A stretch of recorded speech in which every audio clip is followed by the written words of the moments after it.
Welcome to our deep dive on whether a 5.75% mortgage should be paid down or whether investing your cash windfall may build more wealth. First, we will frame the decision, then compare risk, liquidity, taxes, and cash flow impacts. Along the way, we will share simple frameworks, examples, and quizzes to check your understanding.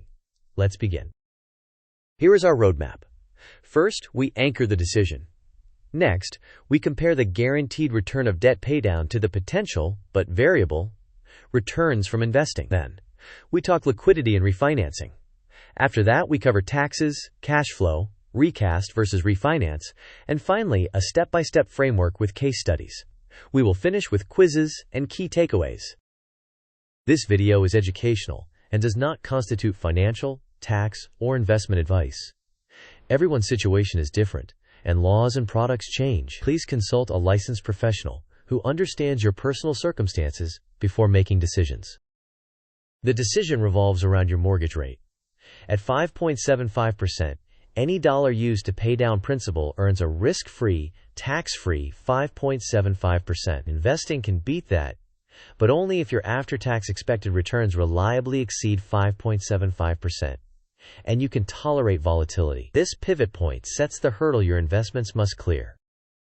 Investing may be attractive because broad market index funds have historically returned more than 5.75% over long periods. If, after taxes and fees, your expected return still exceeds that rate, investing can be mathematically superior.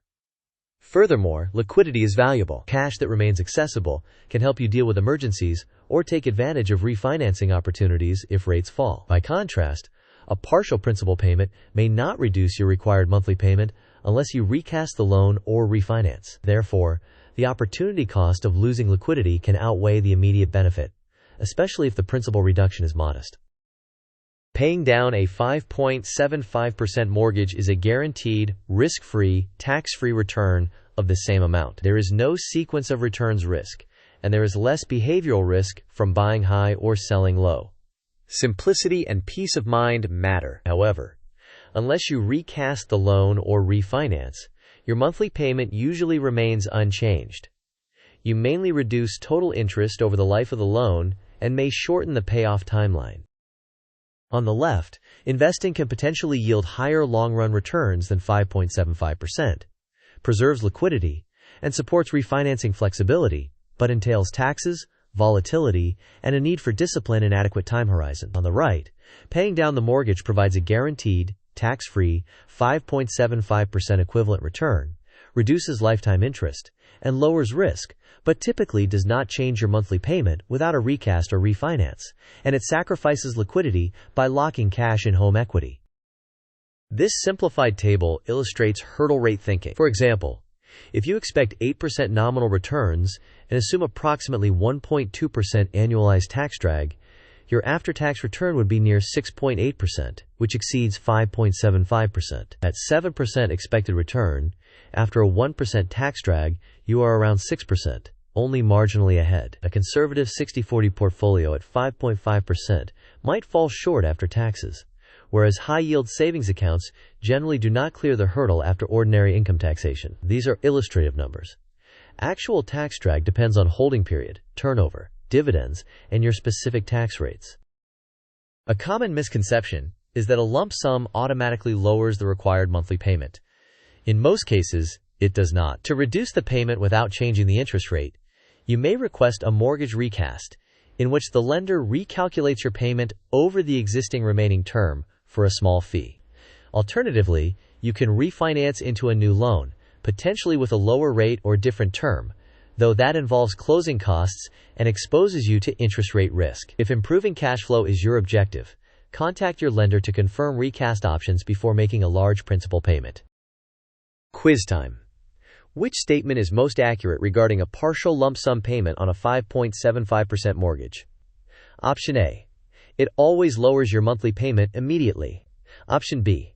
It guarantees a 5.75% tax-free return on the amount paid, but payment usually stays the same unless you recast or refinance. Option C.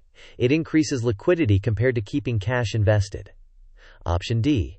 It avoids all closing costs and lowers your interest rate automatically.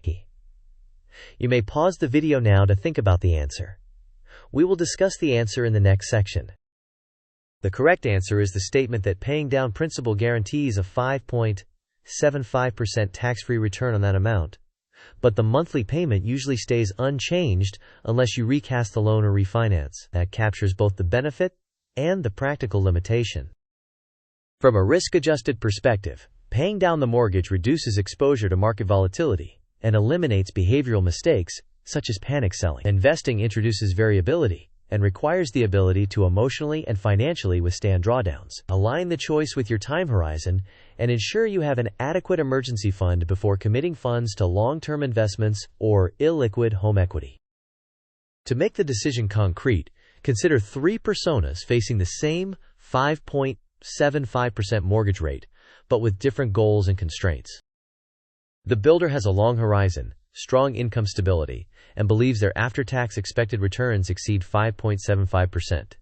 They prioritize investing while maintaining a robust emergency fund and optionality for refinancing. The balancer splits the windfall across debt paydown, liquidity, and investments to manage risk and flexibility, potentially recasting to slightly reduce the payment. The security seeker is risk-averse and prioritizes certainty and peace of mind, using the windfall to pay down or fully extinguish the mortgage, potentially recasting to lower monthly obligations before building investments with future cash flow.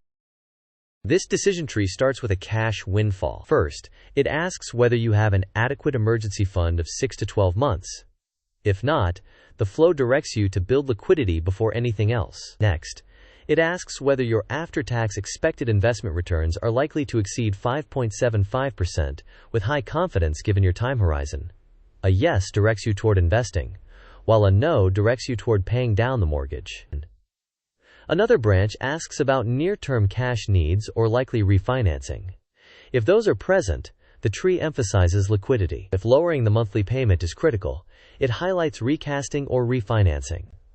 Finally, it includes a blended path that allocates capital across liquidity, investing, and mortgage reduction to balance risk and flexibility.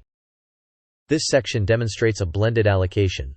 First, ensure your emergency fund is fully funded in high-yield savings or treasury bills. Then, allocate the remaining windfall across liquidity, investments, and mortgage principal. The example shows 25% to liquidity for flexibility, 50% to investments if you believe your after-tax returns clear, 5.75%, and 25% to the mortgage, with a potential recast if payment relief is desired. Rebalance the plan annually and when interest rates or personal goals change. Follow these steps. First, define your time horizon and risk tolerance. Second, secure an emergency fund of 6 to 12 months. Third, estimate your after-tax expected investment returns and compare them to 5.75%. Fourth, clarify whether you want monthly payment relief or to minimize total interest. Fifth, contact your lender to ask about recast availability, fees, and process. Sixth, evaluate refinance options, including costs, break-even period, and your view on rates. Seventh, choose to invest, pay down, or blend according to your findings. Eighth, implement and automate contributions and payments. Ninth, review annually or whenever your life circumstances or interest rates change. Here is another quiz. Which factor most strongly argues for keeping more cash liquid rather than paying down the mortgage now? Option A. You have a large emergency fund and no near-term goals. Option B. You plan to refinance within the next 6 to 12 months and want flexibility for costs or opportunities. Option C. You dislike market volatility but do not need monthly payment relief. Option D. Your expected after-tax investment return is below 5.75%. You may pause the video now to think about the answer. We will discuss the answer in the next section. The best answer is the intention to refinance in the near term, which makes liquidity especially valuable for fees, rate lock decisions, and the ability to pivot as market conditions change. This argues for retaining cash over immediately paying down principal. In summary, the 5.75% mortgage rate is your hurdle. Paying down yields a risk-free, tax-free equivalent return. Investing should be favored only if your after-tax expected returns exceed that hurdle over your time horizon. Liquidity is valuable, particularly when refinancing might be on the horizon or when uncertainty is high. Remember that payment relief generally requires a recast or a refinance. Finally, a blended approach often balances risk, liquidity, and growth. We have wrapped up by reinforcing that the mortgage rate sets the bar. Evaluate after-tax, risk-adjusted expectations rather than headline returns. Before acting, consider liquidity needs, behavioral tendencies, and cash flow mechanics, including recasting or refinancing. When uncertainty remains, consider a blended allocation matched to your goals and constraints. Thanks for watching. If you found this helpful, please like the video, subscribe for more practical finance breakdowns, and share your thoughts and strategies in the comments. What would you do with a windfall at a 5.75% mortgage? Invest, pay down, or blend? We would love to hear your perspective.